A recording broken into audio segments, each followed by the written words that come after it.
Hello viewers, Assalamu alaikum. Welcome to my YouTube channel Learning Curve. In this video today I am going to discuss about some phrases. These phrases are very important for your spoken English. Smartly spoken করার জন্য এই ফ্রেজগুলো খুবই helpful এবং এই ফ্রেজগুলো আমরা প্রতিদিন আমাদের daily যে কনভারসেশন করি সেই কনভারসেশনে ইউজ করতে পারি। ইংলিশ স্পোকেন করাটা কিন্তু খুব বেশি টাফ বিষয় না, কিন্তু আমাদের সমস্যা হচ্ছে আমরা স্পোকেনটা শুরু করি না। সো আমাদেরকে এখন থেকে স্পোকেনটা শুরু করতে হবে, তাহলে আমরা আমাদের সমস্যাগুলো ধরতে পারবো এবং সমাধান করে সামনে এগিয়ে যেতে পারবো। কিন্তু আমরা যদি এই স্পোকেনটা শুরুই না করি তাহলে আমাদের সমস্যাটা কোথায় আছে সেটাই আমরা দেখতে পাবো না, আমরা সামনে এগোতে পারবো না। সো আজকে থেকেই শুরু করব এবং আমি যে ফ্রেজগুলো আজকে দেখাবো সেই ফ্রেজগুলো প্রত্যেকদিন আমরা আমাদের ডেইলি কনভারসেশনে ইউজ করবো। So let's start our today's video শুরু করার পূর্বে যারা এখন আমার চ্যানেল সাবস্ক্রাইব করেনি অবশ্যই সাবস্ক্রাইব করে নেবে এবং পাশে থাকা বেল বাটনটি চেপে দেবে।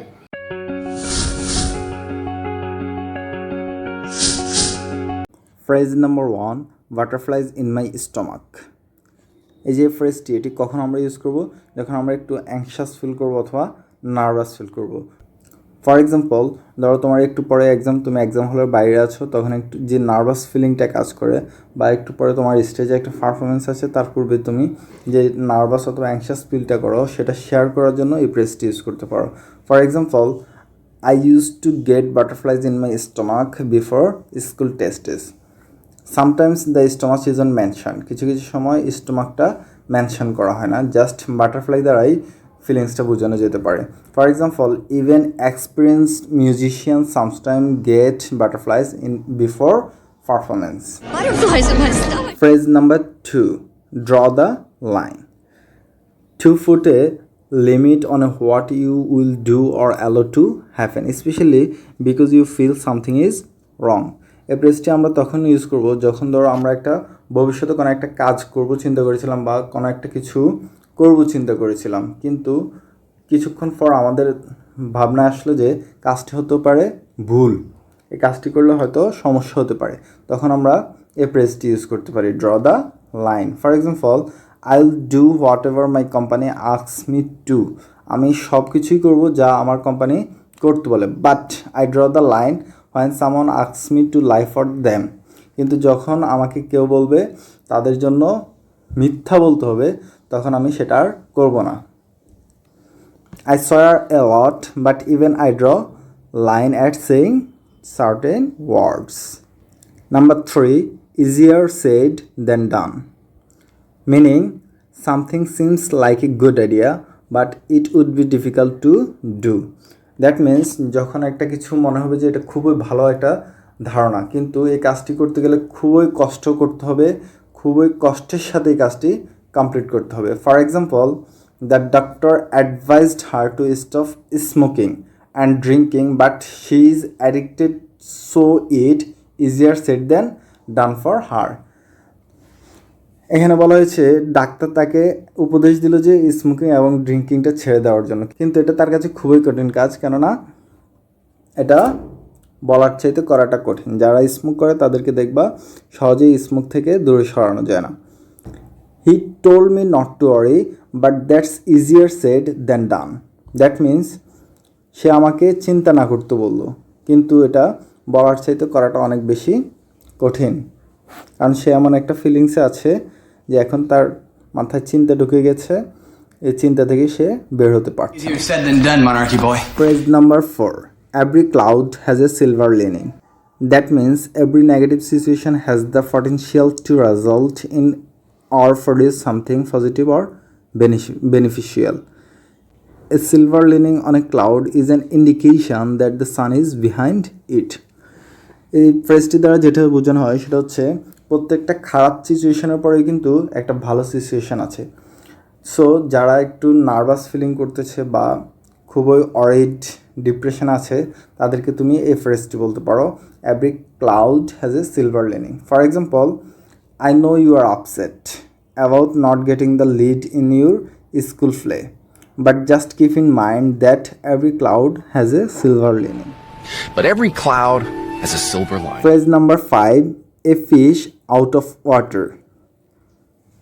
That means someone who is uncomfortable in a specific situation, being uncomfortable and restless, falling into the state of confusion, not feeling relaxed, away from the familiar environment. এই ফ্রেজটি দ্বারা যেটা বোঝানো হয় সেটা হচ্ছে কোনো একটা প্লেস বা কোনো একটা জায়গা যেখানে তুমি কমফোর্টেবল ফিল করতেছো না বা কনফিউশনে থাকো, নট রিল্যাক্সড, এমন সিচুয়েশনে তুমি এই ফ্রেজটি ইউজ করবে। For example, our new teacher look like a fish out of the water, nobody was aware of the issue. I felt like a fish out of water at my news. Fish out of water in a world he never Phrase made. number 6. Break a leg. Used for wishing someone good luck, especially before a performance.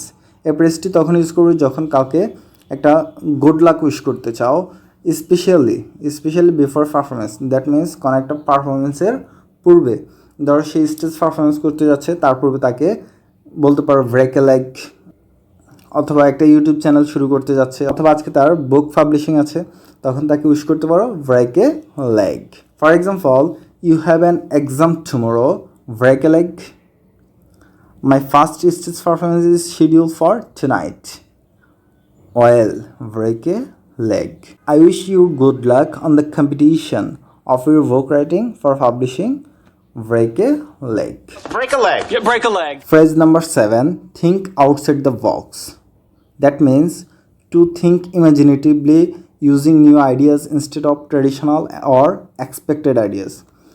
এই ফ্রেজটি দ্বারা বোঝানো হচ্ছে যে নতুন কোনো কিছু চিন্তা করা, যে ট্রেডিশনাল চিন্তাভাবনা বা প্রথাগত যে চিন্তাভাবনা আছে, আর এক্সপেক্টেড যে চিন্তাগুলো আমরা সহজেই করতে পারি, এই চিন্তাগুলো থেকে বের হয়ে নতুন কিছু চিন্তা করা, সামথিং নিউ, কোনো কিছু চিন্তা করা। For example, to solve this puzzle you have to think outside the box. You have to think outside the box. Sleep on it, to wait before making a decision. কোনো একটা decision নেওয়ার পূর্বে যে চিন্তা করতে হয়, সেই চিন্তা করার জন্য তুমি এই ফ্রেজটি ইউজ করতে পারো। ফর এক্সাম্পল, যদি উদাহরণস্বরূপ বলি, তোমার বস অফিসে কাউকে ছাঁটাই করে দিতে চাচ্ছে বা তাকে জব থেকে বের করে দিতে চাচ্ছে, তখন তোমার সাথে পরামর্শ নিতে আসলো, তখন তুমি বলতে পারো sleep on it. That means এই বিষয়টা নিয়ে আরও একটু চিন্তা করুন। For example, don't give me an answer now, sleep on it and tell me whenever you are ready. I fire him. Sleep on Phrase number 9. Needle in a haystack. That means someone or something that is very hard to find. Something is extremely difficult to find. এই ফ্রেজটি দ্বারা যা বোঝানো হচ্ছে সেটি হচ্ছে কোনো একটা জিনিস তুমি হারিয়ে ফেলেছো বা কোনো এমন একটা জিনিস খুঁজতেছো যেটা খুঁজে পাওয়াটা অবশ্যই অনেক বেশি টাফ।